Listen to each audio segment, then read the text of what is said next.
Hi my lovely students, कैसे हैं आप सब लोग। आई थिंक आज ये क्वेश्चन पूछना थोड़ा सही नहीं लग रहा कि कैसे हैं आप सब लोग। आई एम श्योर जिन बच्चों ने नीट 2024 दिया है, most of the students are not very happy today and their parents also, कि हमारे बच्चे ने इतनी मेहनत की है एंड एंटी तुम इतनी बड़ी गलतियां कैसे कर सकते हो। Is it some kind of a scam और व्हाट? क्या ये कोई सोची समझी साजिश है या इसके पीछे कोई भी थॉट ही नहीं दिया तुमने कि किस तरीके से बच्चों को और उनके पेरेंट्स को अफेक्ट करेगा। And specially talking about the lower middle class people, जिन पेरेंट्स ने अपने एक एक पैसे बचा के उन बच्चों को पढ़ाया है कि उनका बच्चा डॉक्टर बने, उन बच्चों को लेके जो कोटा जाके अपने किसी किसी अलग शहरों में जाके पढ़ाई कर रहे हैं उस स्ट्रेस के एनवायरनमेंट में कि नहीं हमको अपने माँ बाप का सपना पूरा करना है, हमको एक काबिल डॉक्टर बनना है। और आप क्या कर रहे हो? क्या आप लोगों ने बिल्कुल थॉट नहीं दिया इस बारे में कि इस रिजल्ट का बच्चों पे और उनके पेरेंट्स पे क्या असर पड़ेगा? आपने रिजल्ट निकाला और रिजल्ट अलग लेवल पे शॉकिंग था। पहली बात तो ये माना जा रहा था आप लोगों की तरफ से, एनटीए ये कंफर्मेशन आई थी कि नीट का जो रिजल्ट है कुछ 15 जून के आसपास आएगा। This was also the reason I took a small holiday, I was not feeling well and I came up with this. Suddenly NEET का रिजल्ट आ गया, एक दिन पहले आंसर की आती है जिसके अंदर कुछ इश्यूज भी थे। बच्चों ने सोचा बोनस मार्क्स मिले, ग्रेस मार्क्स मिले, क्योंकि एक बायो के क्वेश्चन में कुछ दिक्कत थी। Students were also reaching out कि एक केमिस्ट्री के सवाल में भी थोड़ी गड़बड़ी लग रही है and with in 1 day results were out. मतलब इतनी ज्यादा जल्दी थी क्या, हम ये जानना चाहते हैं। And is this some kind of agenda? I'm not sure, I may be wrong also, इसीलिए पहले हाथ जोड़ के माफी मांग रही हूँ कि the result came out on election day। क्या इसका कुछ कनेक्शन है कि इलेक्शन डे पर रिजल्ट आएगा तो बहुत सारी लोगों का ध्यान रिजल्ट पे जाएगा ही नहीं? ऐसा नहीं है।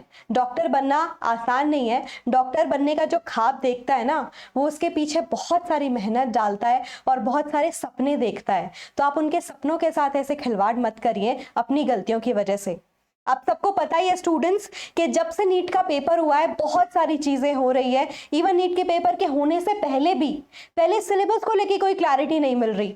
आप सबको पता ही है सिलेबस निकाला गया, उसमें बहुत सारी चीजें मिसिंग थी, क्लैरिटी के तौर पे कोई खास बात दी नहीं गई। केमिस्ट्री के पी ब्लॉक को लेके बहुत सारा कंफ्यूजन बना रहा।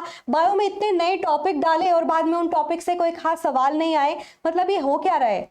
जो नीट का पेपर बनाता है ना, that should also be someone जिसने बहुत सारे थॉट उस पेपर को बनाने में डाले हैं। और पूरी जो पैनल बैठता है उनको समझना चाहिए this is one of the prestigious and most important exam. उसके साथ ऐसा होना लाजमी नहीं है। हम लोगों ने ऐसा बिल्कुल नहीं सोचा था कि ऐसा होगा। जैसे तैसे एग्जाम भी हो गया। एग्जाम वाले दिन अलग लेवल के पंगे हो रहे हैं। बहुत सारे बच्चे पेपर खत्म होने से पहले, टाइम खत्म होने से पहले सेंटर से बाहर आ जाते हैं। Isn't it like a rule जो सबको पता है? जो पेपर नहीं देते उनको भी पता है कि एग्जाम में 3 घंटा 20 मिनट आपको स्पेंड करना है। अगर आपने पहले भी पेपर कर लिया तो भी आपको बैठना पड़ेगा और आप गिवन टाइम के बाद ही पेपर देके जा सकते हैं। तो ऐसे हुआ कैसे? ऐसे लापरवाही हुई कैसे? ऐसे लापरवाही कैसे हुई कि जो बच्चे हिंदी मीडियम का पेपर देना चाहते हैं उनको इंग्लिश मीडियम का पेपर दिया गया एंड वाइस वर्सा। बच्चों का टाइम वेस्ट किया गया। इतनी बड़ी बड़ी गलतियां, फिर भी चलो सोचा कि नीट नहीं हो, दोबारा 1 साल दोबारा मेहनत या जितने महीने दोबारा मेहनत विद दैट स्ट्रेस। चलो एनटी हमारे साथ नाइंसाफी नहीं होने देगा और बहुत ज्यादा इंसाफ करेगा। But I don't think so that this is happening. हमें क्या देखने को मिला? हमें देखने को मिला कि इस बार 67 students are scoring 720 out of 720। I am thinking this is a joke. Maybe students जिन्होंने ये स्कोर किया है वो बहुत ही ज्यादा मेहनती हो, बहुत ज्यादा वर्दी हो, इस बात में कोई शक नहीं है। मैं उन बच्चों से माफी मांगती हूँ कि हाँ भाई मैम हमने मेहनत किया, आप ऐसा कैसे बोल सकते हो। बट 67 स्टूडेंट्स स्कोर्ड 720 मार्क्स और उसमें से कई बच्चे ऐसे थे जिनका जो एप्लीकेशन नंबर है, जिनका रोल नंबर है, वो अप्रोक्सीमेटली आसपास है 618, 616। मतलब एक ही सेंटर के बच्चे टॉप लिस्ट में आ गए। इसके पीछे कुछ ना कुछ तो लॉजिक रहा होगा। लॉजिक कहना सही नहीं होगा, कुछ ना कुछ तो घपला रहा होगा जिसमें शायद आप लोगों ने ध्यान ही नहीं दिया और ये नहीं सोचा कि उन बच्चों पे और पेरेंट्स पे क्या बीतेगी। पेपर लीक की खबरें हुई। बोनस मार्क्स हमने देखा कि 618, 619 नंबर बच्चों को मिला है। जिस पे आपने एक्सप्लेनेशन दी कि भाई हमें भी पता है कि अगर आप एक सवाल गलत करोगे तो आपको 618 बोला मैंने, 715 718 719 नंबर भी आए हैं बच्चों के, ऐसे कैसे पॉसिबल है? तो आपने ये एक्सप्लेनेशन दी कि इसलिए हुआ कि हमने बच्चों को कुछ ग्रेस नंबर दिए, ग्रेस मार्क्स दिए with some kind of a rule, क्योंकि बच्चों का टाइम वेस्ट हुआ जिनको गलत पेपर डिस्ट्रीब्यूट हुए। बट उसमें से कुछ बच्चे ऐसे होंगे जिन्होंने बहुत ज्यादा मेहनत की नहीं होगी, जो ऐसे पेपर देने आए होंगे, उनको भी नंबर मिल गए। और बहुत सारे बच्चे ऐसे भी होंगे जिन्होंने बहुत सारी मेहनत की होगी और बहुत सारा स्ट्रेस टेंशन में आ गए होंगे। तो ये किस तरीके का रूल है, हमें बिल्कुल समझ नहीं आया कि इतना सेकंड वेस्ट होने पे इतना नंबर मिलेगा, ये कुछ प्रोपोर्शनल है? तो बाकी सारे बच्चों के साथ तो नाइंसाफी हुई है ना। तो ये जो हिडन रूल है इसके बारे में आपको क्लैरिटी देनी चाहिए कि आखिरकार हो क्या रहा है, क्योंकि हमें तो अभी तक यही पता था कि भाई एक सवाल गलत होने पे 4 नंबर और 1 नंबर आपका नेगेटिव मार्किंग की वजह से कटेगा, यानी कि 5 नंबर आपने खो दिए। और अगर आपने अटेम्प्ट नहीं किया तो आपने 4 नंबर खो दिए, तो 716 और 715 नंबर आना वाजिब था। तो इस बात पे कुछ ना कुछ तो गड़बड़ लग रही है और आपका रूल भी हमें कोई समझ नहीं आ रहा, हमें एकदम क्लैरिटी चाहिए।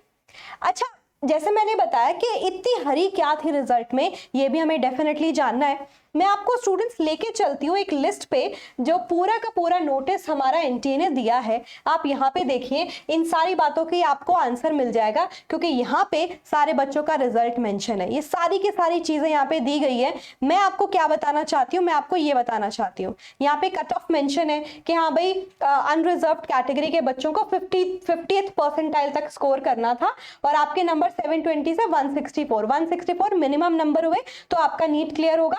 ओबीसी में 129, सो एज एससी, और इस तरीके से उन्होंने पूरी की पूरी ये लिस्ट दी हुई थी। मेरा मानना जो है वो यहाँ पे है कि ये देखें, ये आ जाता है पूरा का पूरा the list of top 100 candidates. यहाँ पे देखिए 1 NEET rank 1, NEET rank 1, NEET rank 1, कितने बच्चे हैं ऐसे नीट रैंक 1?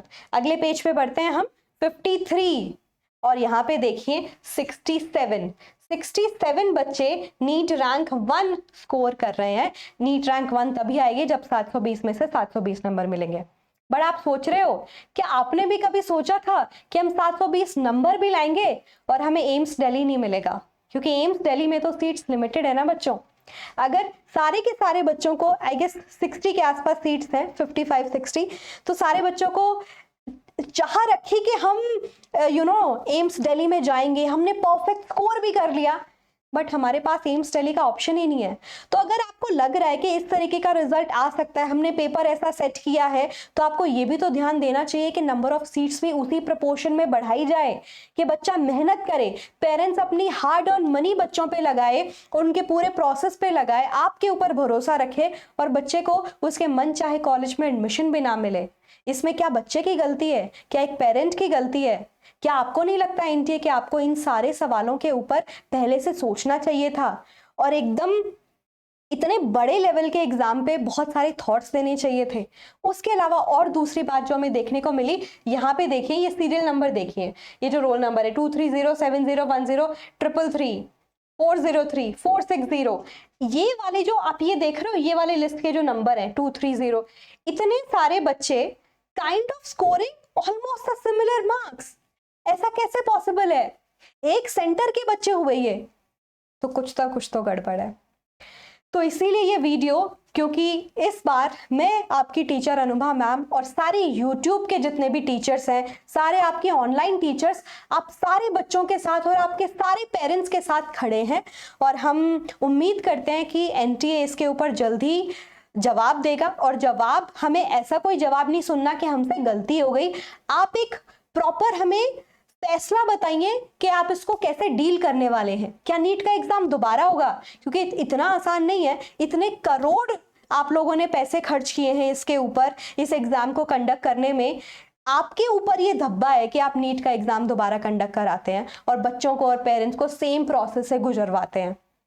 तो यस, बहुत सारी गलतियों को आप ओन करिए एनटीए, बच्चों की मुश्किलें आसान करिए, पेरेंट्स की मुश्किलें आसान करिए।